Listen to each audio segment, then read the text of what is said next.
suis Gilles Legendre, député de la 2e circonscription de Paris, c'est-à-dire des 5e, 6e et 7e arrondissements. J'ai eu 4 vies professionnelles. J'ai été journaliste pendant 20 ans, ensuite un des dirigeants de la FNAC. Ensuite, j'ai créé une boîte de conseil que j'ai dirigée pendant 11 ans. Et depuis juin 2017, je suis député de La République En Marche.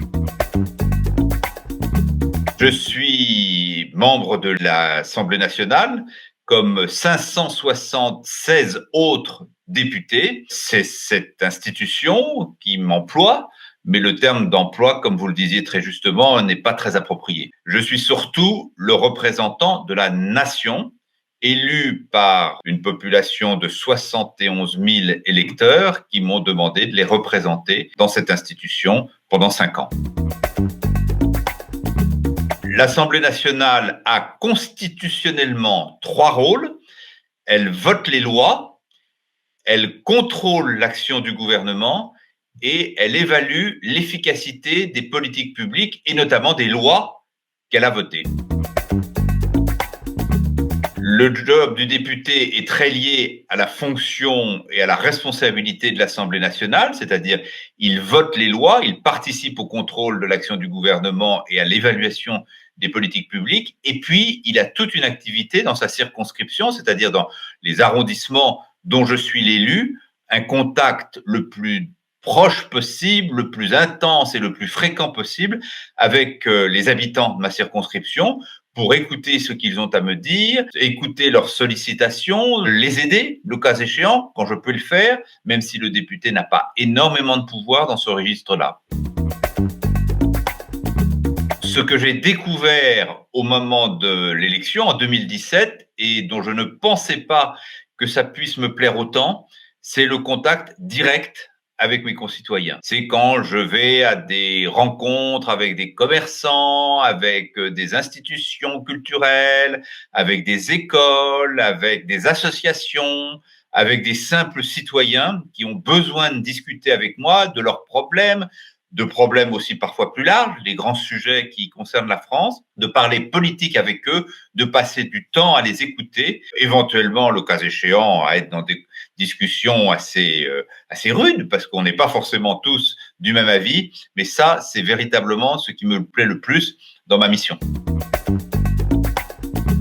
Il n'y a pas d'école qui prépare à la fonction, et heureusement, parce que ce serait d'une certaine manière restaurer une forme de suffrage censitaire, il y a des qualités qu'il faut sans doute avoir, particulièrement développées pour exercer cette mission, une vraie curiosité pour la chose publique, un vrai sens de l'intérêt général, ce qui ne veut pas dire que tout le monde doit penser pareil, je m'empresse de le dire, sinon nous ne serions pas en régime démocratique, et puis une curiosité ou une capacité à assimiler très vite un certain nombre de techniques, notamment les techniques parlementaires, au premier rang desquelles le parcours de la loi, comment une loi est votée.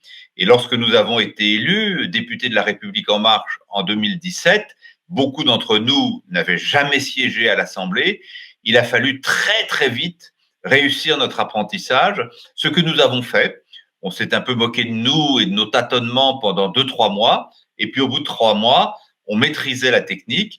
Aujourd'hui, et depuis longtemps, on la maîtrise totalement, et d'ailleurs, plus personne ne songe à mettre en doute notre capacité à tenir notre rang au sein de cette noble institution. Les données sont tout à fait publiques, il n'y a aucune raison de les cacher.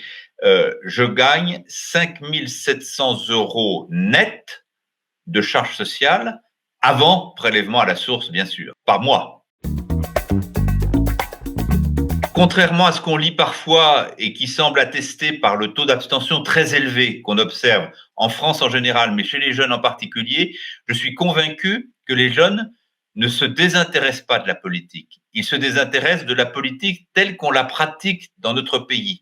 Et de ce point de vue-là, les responsables politiques en place, dont je fais partie, ont une très grande responsabilité pour réintéresser nos concitoyens à la politique.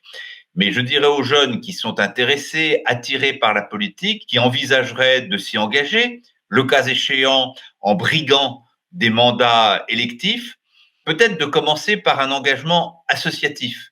Il y a énormément de jeunes qui sont intéressés par un nombre très important de causes, qui ont des objets et des buts très intéressants, très utiles, très positifs pour la société, qu'ils commencent par là. S'ils veulent rentrer dans la politique, c'est un bon moyen d'y rentrer. C'est vrai que moi, j'ai un parcours qui m'a fait m'intéresser à la chose publique beaucoup par mon premier métier, le journalisme. Évidemment, quand vous êtes journaliste, vous vous intéressez à la chose publique. Après, je m'en suis écarté, j'ai occupé des fonctions plus classiques et je suis revenu à la politique, mais j'ai renoué d'une certaine manière avec cet intérêt et cette curiosité pour la chose publique. Pour faire de la politique, il faut pouvoir s'intéresser à la chose publique et être capable de s'engager. Avec le temps, de Léo Ferré. Avec le temps va, tout s'en va. Le plus beau, le plus fort en promesse, le plus puissant, le plus universel, peut-être petit, donc le plus banal, c'est le mot amour.